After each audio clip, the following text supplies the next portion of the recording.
السلام عليكم ورحمة الله وبركاته. مرحبا بكم مشاهدينا في قناة ليون سبورت نيوز. وفي هذا الفيديو الجديد أولا أدعوكم للاشتراك في القناة والضغط على زر الجرس لتصلكم جميع فيديوهاتنا.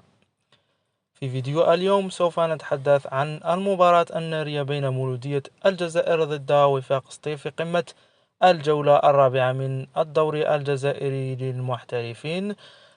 سوف تلعب هذه المباراة يوم 6 أكتوبر 2023، أي يوم الجمعة، على الساعة 3:45 مساء بتوقيت الجزائر، 2:45 بتوقيت غرينتش. كما سوف تكون هذه المباراة معنية بالنقل التلفزيوني عن طريق القناة السادسة الشبابية.